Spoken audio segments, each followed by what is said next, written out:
Broadcasting live from the moon and back, this is The Coin Chat, the most trusted voice for all things cryptocurrency. Each week we dissect an important issue and cut through the noise and misinformation out there in the world of blockchain, cryptocurrency, and ICOs, capturing the facts that truly matter to you that will give you an edge in this fast-moving emerging market. The who, what, where, when, and how of what you need to know in crypto to get ahead so you don't get left behind. Now here are your co-hosts, financial and crypto experts Yuri Cataldo and Steve Good. Hey, this is Steve Good on the Coin Chat. With Yuri Cataldo. And we're back once again to cut through the crap and misinformation in cryptocurrency to tell you what really matters. And we're coming close now to the Ethereum Constantinople fork. So we thought we'd give everybody a quick update. There have been people asking us questions. So yeah. Well, so that's a good that you brought that up, because the number one question that I've been hearing is about coins. Like, will my coins be safe? Do I have to get a separate wallet for this? Like, we know we talked about it being a hard fork, but maybe we should go a little bit more about what that really means, and do we need to new wallets and all that kind of stuff? Right. So the simple answer to the question is this is not a hard fork where the coin is splitting into two. And I know that, I've had someone ask me, well, HitBTC didn't make an announcement about it, so do I need to be worried? Somebody else said I have my Ether coins on the Mu. The short answer is nothing should change, because this is just a software upgrade and it's a server-side upgrade, so you don't even need to worry about your wallet itself. The wallet should not be, in this particular instance, shouldn't be impacted because the wallet isn't doing anything. The wallet is still sending and receiving. The key changes that took place are taking place in Constantinople, as we talked about previously, are speeding up the network, lowering the cost of fees. These are all server-side things that the wallet shouldn't be impacted by. So the answer is those people who are holding their tokens in traditional Ether wallets should not see anything change. It should just carry on as normal. Those who are on exchanges have to give people reassurance that their coins will be fine. And yes, they have to maybe do some technical stuff to continue supporting it. But I mean, there have been a number of exchanges already announcing that it's not an issue, carry on as normal. Some exchanges like HitBTC have not said anything yet, but I don't see any reason to be concerned, because this is not the first time that this has happened. This is the fourth time now that we're seeing a fork occur with Ether where it's not actually anything more than a software upgrade. And hopefully people are reassured by that their coins will be safe. They should be safe. I don't see any reason for them to be worried. That's great. So the other thing people are looking at, and again, we talked about this briefly, is just about more of a rally. Like, I know things have kind of leveled off at least a little bit since our last chat about this. Two moon, two Lambo. Yeah, win moon, win Lambo. Yeah, exactly. So are you seeing a rally? Like, what's happening? Well, we sort of got a bit of a rally going on. I mean, if you look at Ether, it hit like a bottom of about $80, $81 or something, and then it's risen to about 150 USD, which is now, a week before the fork. But the theoretical aspect of this is that there's a lot of momentum into this, because we know that they're going to shorten or limit the supply of coins over the next wave of time. So that means that so long as the total supply of users out there remains fixed or growing, then the coin price should go up. And so technical analysis wise, if you look at any of the things that are out there on CCN or CoinDesk or whatever, but the coverage in the news, they're all more or less saying it's in a bullish space.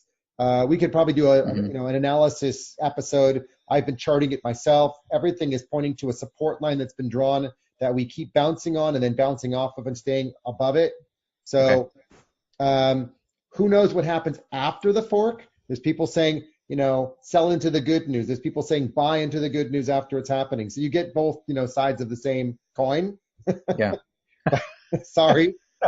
That's all right. But I don't kind of get the instinct that we're going to see a sudden sell-off. I mean, Bitcoin equally on the same note, people were saying we needed to see it go above 38.50 to know that we were still moving in an upward direction. We've done that. It's trading around 39.85 at the time of our speaking right now.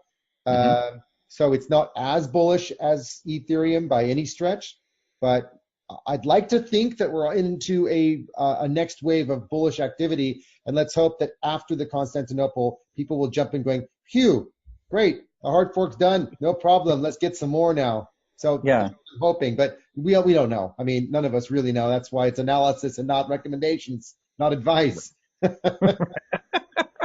Right, exactly. I'm gonna hodl my way through it though. You're welcome to join me. Yeah, definitely. No, I'm doing the same thing. I'm holding on and just seeing where things are going to go. Fantastic. So that's Yeah, good. because So there's something interesting. Okay, good. I was gonna ask you if you're worried at all about this at all, about the fork. Oh, am I worried about the fork? No, I'm not worried about the fork. I know you and I have talked about this at length. Keeping my coins in their current wallets, letting things go, and again, just kind of letting it. I'm excited for the fork. I am excited for what's happening with Ethereum, because I know you and I, again, have mentioned this before. When we first started talking about this, we were both very excited about the potential of Ethereum, smart contracts, and where it's going. So this is a much needed upgrade.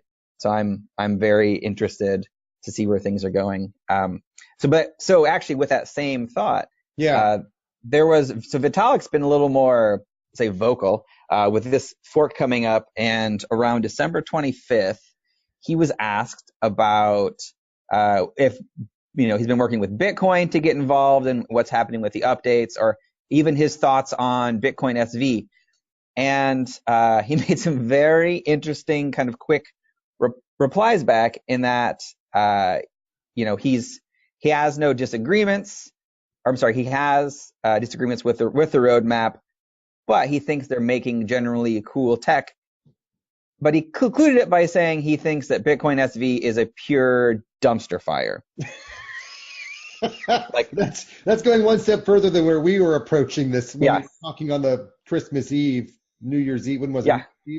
The New Year's. It was New Year's episode talking about where we thought it was going. But he was even stronger than that. Came out, called it a pure dumpster fire, which of course meant that Craig Wright had to jump in and give his own 2 cents about where he thought Ethereum was, and has now been replying on Twitter. He's been replying on various smaller news media outlets about how he doesn't really think very much of Vitalik or Ether, or thinks that Vitalik has no idea what Bitcoin SV actually does.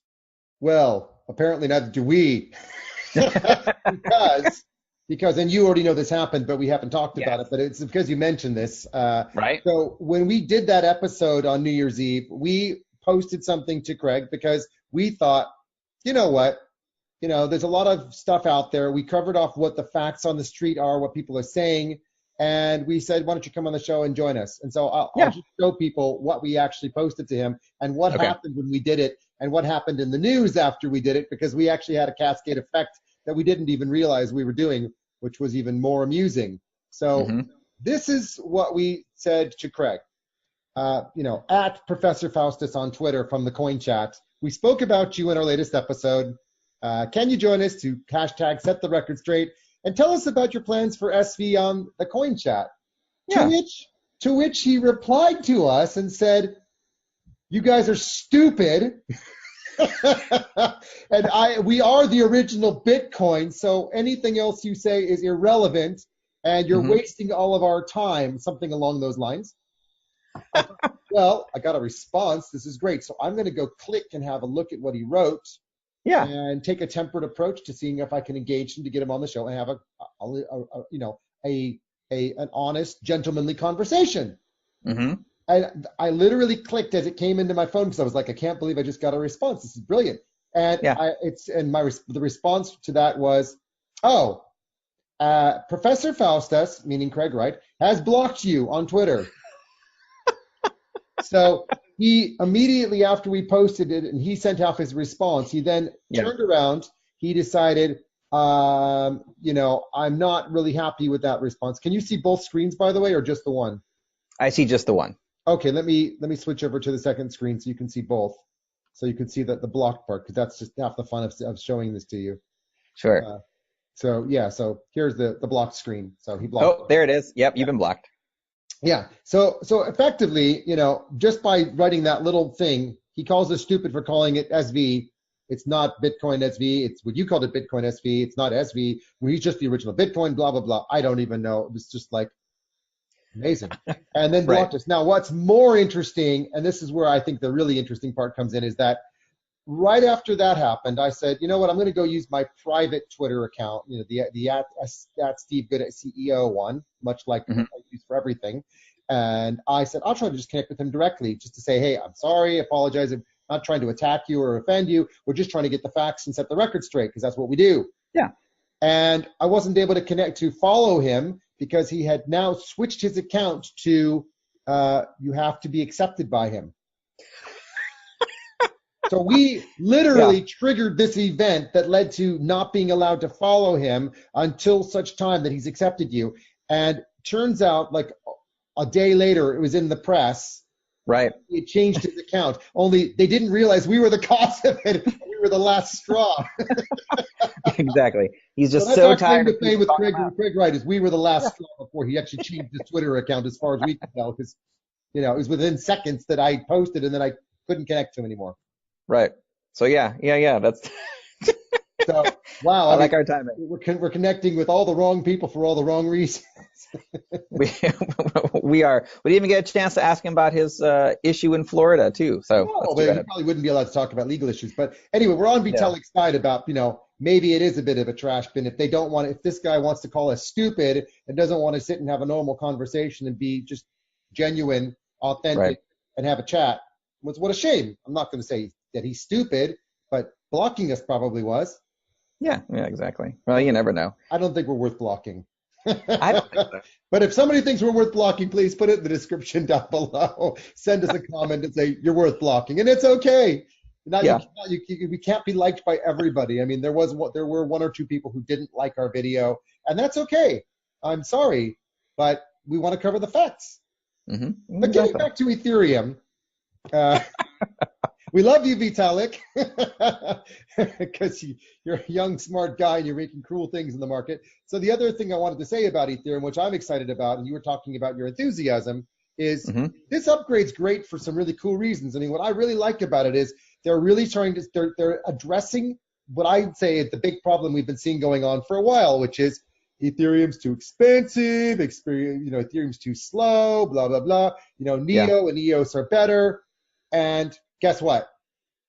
Their EOS and Neo are no better anymore because Ethereum's network upgrades are going to solve all that and solve other things so that you don't overspend on your gas. Oh, right. So thumbs up. I like that. It's really cool. I mean, I'm not against EOS. I'm not against Neo, but I like to see that Ethereum's up their game and they're really focused on speed of transaction and moving into the faster network world, which is what we need.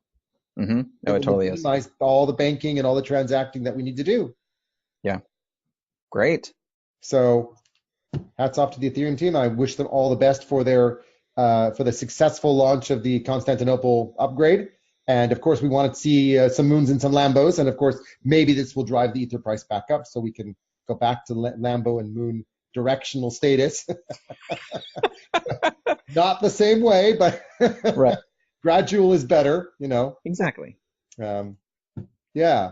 But lots of stuff going on in the world of Ether and crypto, and great to cover all this. I hope everyone's appreciating this. If you liked the episode, we would appreciate a like, share it. We're trying to do our best here to really give everybody all the latest and greatest and what's happening. And of course, we always appreciate the subscribers. We're trying to get our name out there and grow the show. We've had lots of good feedback. We've had some negative feedback, and we like that because it helps us to get better. So thank you for everybody who's given us feedback. No matter what it is, it's all good. We're okay with that, right?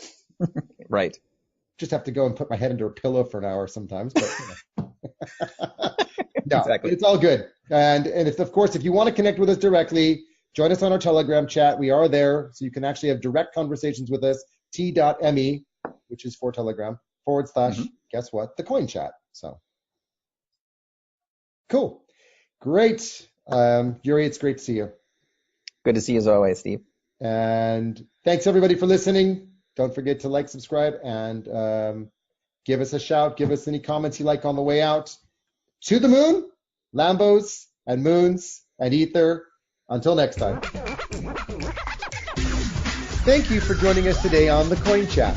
Join us on Telegram on t.me/thecoinchat, where we discuss a range of topics on cryptocurrency. And visit us on patreon.com/thecoinchat for show